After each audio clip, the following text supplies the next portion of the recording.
First, you have some time to look at questions 1 to 4 on page 163.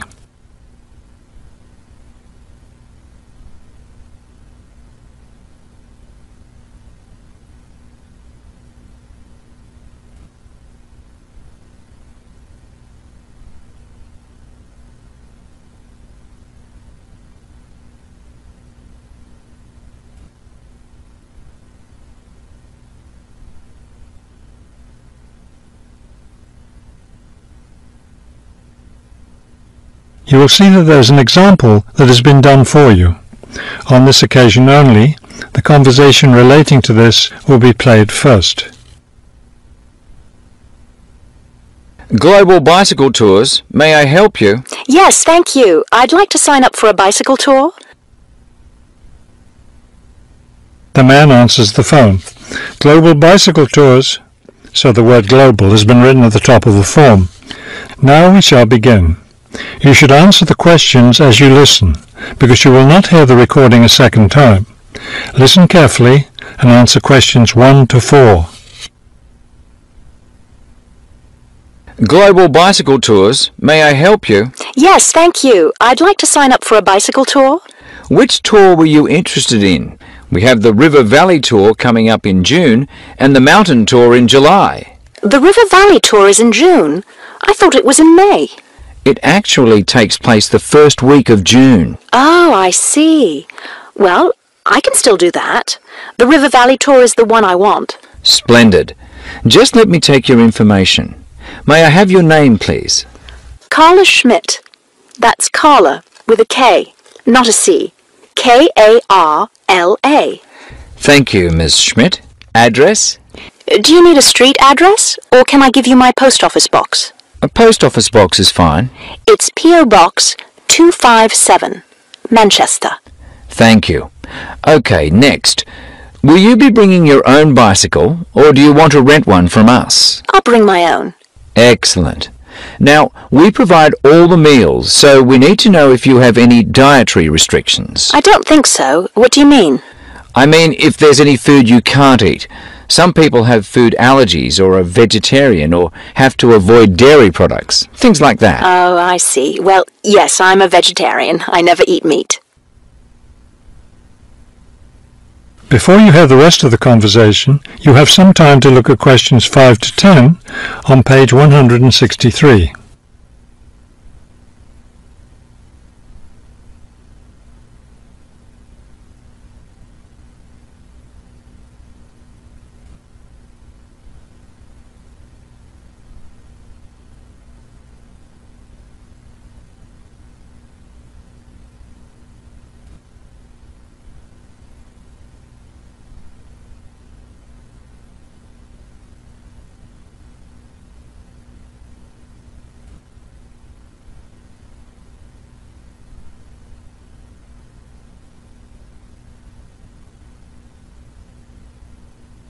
Now listen and answer questions 5 to 10.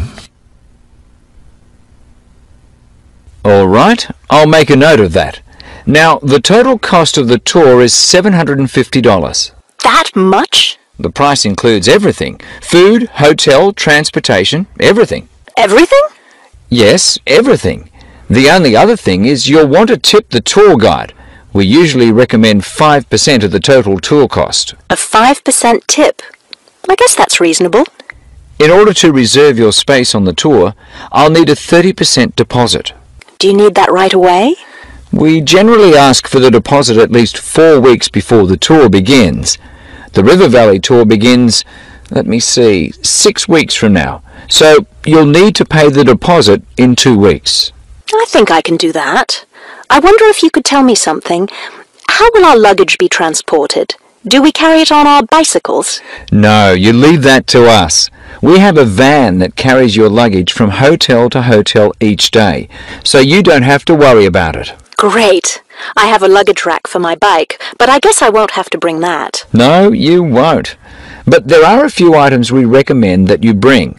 We can't control the weather, so you should bring a raincoat or rain gear. Yes, that's a good idea.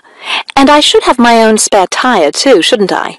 Actually, you don't need that, as our guide always carries some. And of course, you won't need maps either, since our guide has the route all planned. What about a water bottle? I'll need that, won't I? Yes, you should definitely have a water bottle.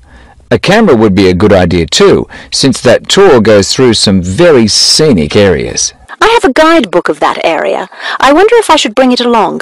We don't recommend guidebooks. It would just be extra weight, and the tour guide knows a great deal about the area. Yes, I see. Is there anything else I need to know? I think we've covered the important points. I'll send you a tour brochure, and you can call again if you have any questions. Thank you very much. That is the end of section 1. You now have half a minute to check your answers.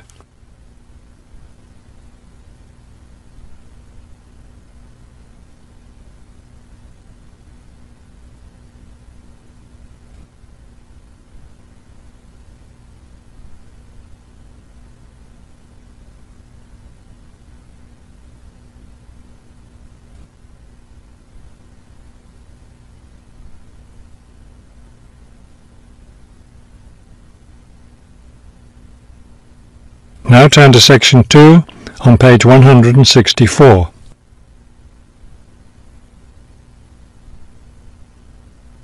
Section 2. You will hear a tour of a newly renovated health club. First, you have some time to look at questions 11 to 15 on page 164.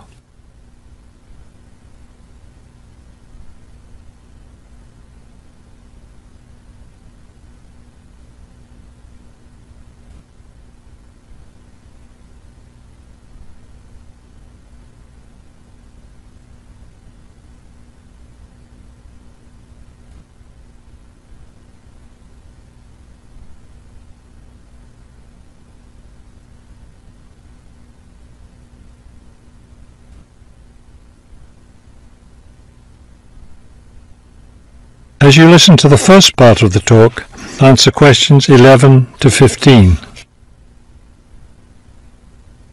Thank you all for coming to see the new renovations to the Hartford Health Club. I know you'll be as pleased as I am to see the wonderful results of our months of hard work to improve the club and bring you the best facilities ever. We'll begin in here with the swimming pool. You'll notice the new colour of the adult pool, a lovely cool green. Now walk over here and look at the children's pool. It's the same green, but as you see, with brightly coloured sea creatures painted everywhere. Both of the pools needed painting, not only for maintenance, but I think the new colour greatly improves the atmosphere of this part of the club. Next, let's take a look at the locker rooms. Don't worry, there's no one using them just now. Doesn't it feel roomy in here? We've expanded both the men's and women's locker rooms, so now they'll be much more comfortable to use. There are bigger lockers, a good deal more room in the dressing area, and more places to store extra towels and equipment. Be careful as you walk through here. The floor's just been polished and may be a bit slippery. Let's go up to the exercise room next. Here, you'll notice a new floor. Walk on it. Doesn't that feel comfortable? It's a special material, softer than the old floor, an ideal surface for jogging and exercising. They had to move all the exercise equipment out while they were working on the floor, but don't worry, it will be brought back in before the end of today. Let's step outside now and look at the tennis courts. We haven't done a great deal here except to the equipment. We replaced all the nets and the ball throwing machine. Otherwise, everything is the same as it was before. Let's walk down this hallway, and here we are at the club store in its new location. We thought here by the entrance was a better place for it than where it used to be by the swimming pool, but it still has all the same items for sale, sports equipment and clothes in the club colours. Before you hear the rest of the talk, you have some time to look at questions 16 to 20 on page 164.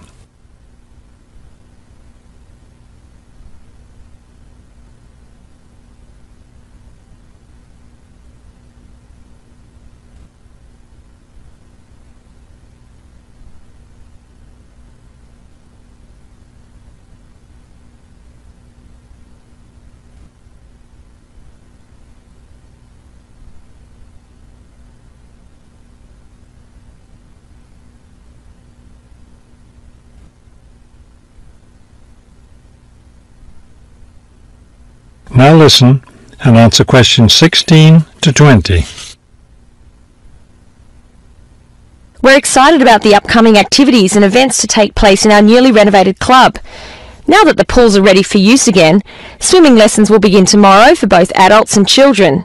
If you haven't signed up yet, you can stop by the office before you leave today and put your name on the list. If you're a tennis player, you'll be interested to hear about the tennis competition coming up on Wednesday. Players from different clubs all over the region will be participating.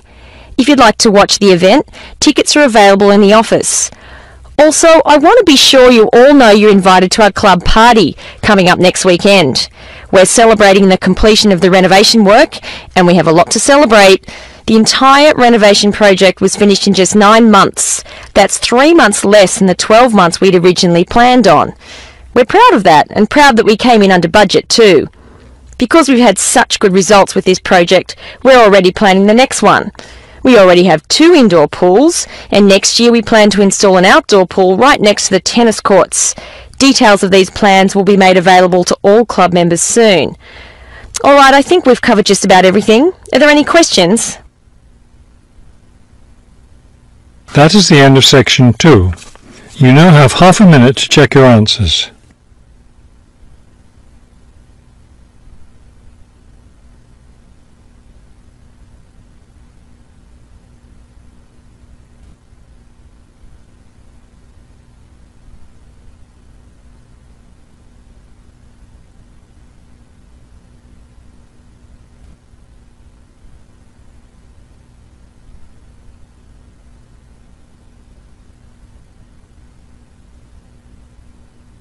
Now turn to section 3 on page 165.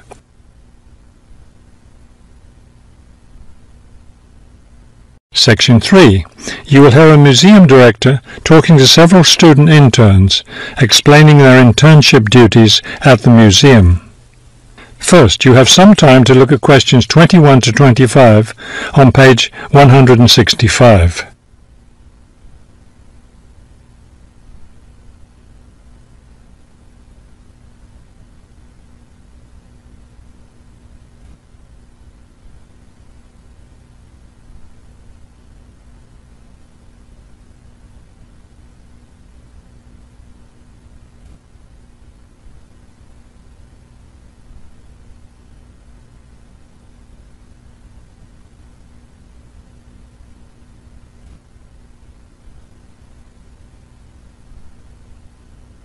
As you listen to the first part of the conversation, answer questions 21 to 25. Welcome to the City Museum of Art. I'm Dr. Shirley Johnson, the director of the museum's internship program.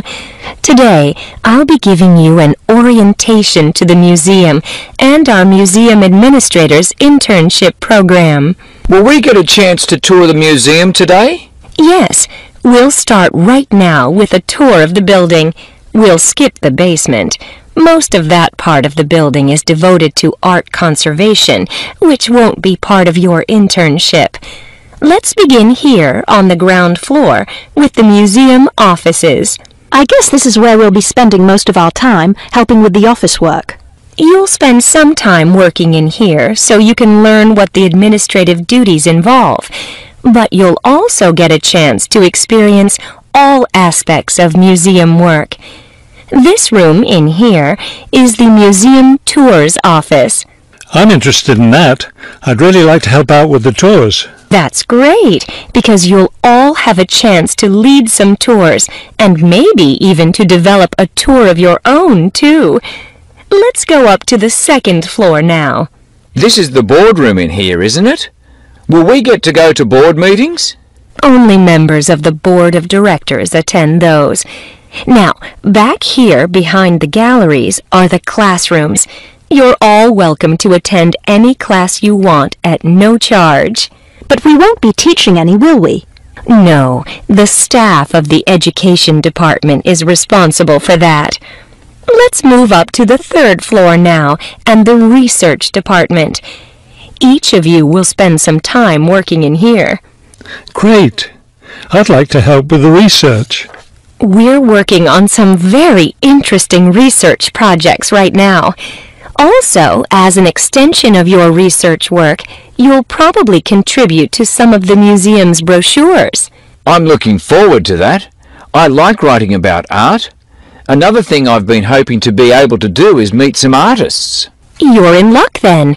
We've planned a reception for the first day of your internship, and you'll have the chance to meet several local artists then. Before you hear the rest of the conversation, you have some time to look at questions 26 to 30 on page 165.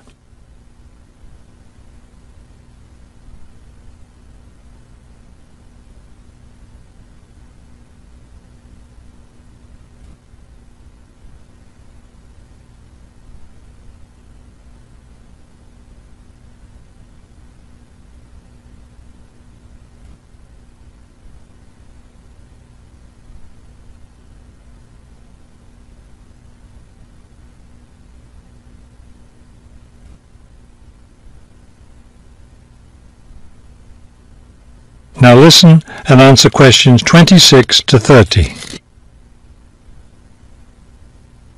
Could you give us a little background of the museum? I mean, when it was built and some information about the collections and things like that? Of course. The main part of the museum was built in 1895 with a combination of public and private funds. The new wing was built 60 years later with a donation from the Rhinebeck family. That part of the museum was built for the modern art collection, wasn't it? Yes, it was. In the main part of the museum, we have a gallery devoted to works by local artists, our sculpture collection, and a small collection of classical European art. You mentioned classes earlier. What kinds of classes does the museum offer? In our adult education program, we offer a series of art history classes, and for children, we have a program of arts and crafts workshops. You can get a brochure from the office that will give you more information. I saw a lot of chairs set up in the main hall. What are those for? Those are there for tonight's musical performance. We offer a weekly concert series during the fall and winter, and of course, all of you are welcome to attend. Now, if there are no more questions, let's step into my office, and I'll show you your schedules. That is the end of section 3. You now have half a minute to check your answers.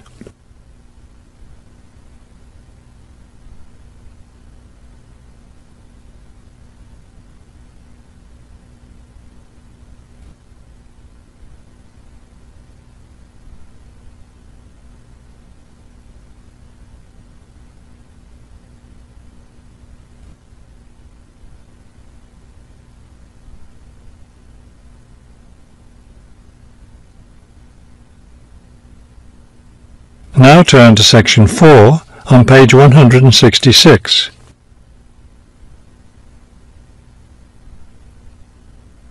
Section 4. You will hear a lecture about the history of the tomato. First, you have some time to look at questions 31 to 35 on page 166.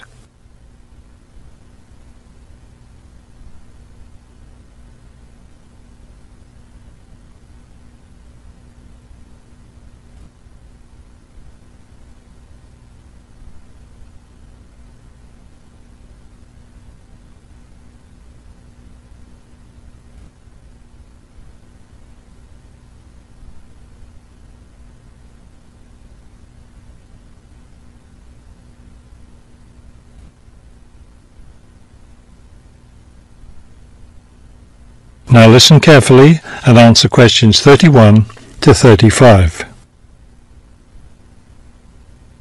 The tomato is a popular vegetable, which figures in the cuisine of many countries around the world. It is particularly prominent in Italian cooking, but it was unknown in Europe until Spanish explorers brought it back from the Americas. The tomato originated in the highlands of Peru. From there, it eventually found its way to Mexico, where it was cultivated by the Aztecs. The Aztec tomato wasn't the large red vegetable we know today. Rather, it was small and yellow. When this small round fruit arrived in Italy, it was named golden apple for its bright yellow color. You'll notice I just called it a fruit. That's because a tomato is botanically a fruit, even though most everyone calls it a vegetable. The actual word tomato comes from the Aztec name for the vegetable, meaning plump thing. The tomato arrived in Europe in the 1500s and quickly became a popular food in Spain and Italy. In the late 1600s, the Italians began publishing recipes that used tomatoes. The British, however, had a different attitude toward the vegetable.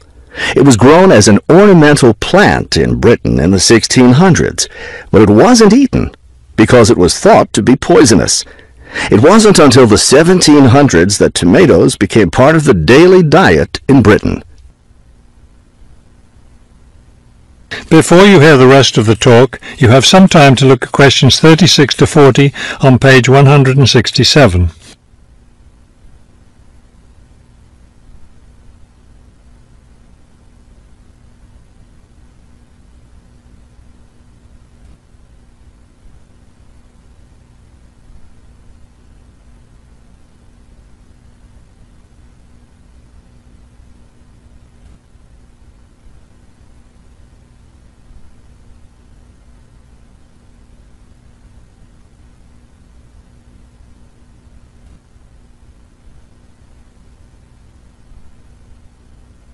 Now listen carefully and answer questions 36 to 40.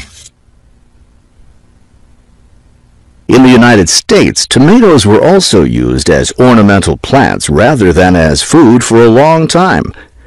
This attitude began to change in the 1800s. In 1806, a gardener's calendar mentioned that tomatoes could be used to improve the flavor of soups and other foods. Thomas Jefferson did much to enhance the tomato's reputation as a food. He first served tomatoes to visitors at his home in Virginia in 1809. Then in 1820, a man named Robert Gibbon Johnson decided it was time to discard once and for all the idea that tomatoes were poisonous. To prove his point, he ate 1 kilo of ripe red tomatoes in public. 2,000 people gathered to watch this feat, which took place on the steps of the courthouse in Salem, Massachusetts. Amazingly enough, Johnson survived this stunt.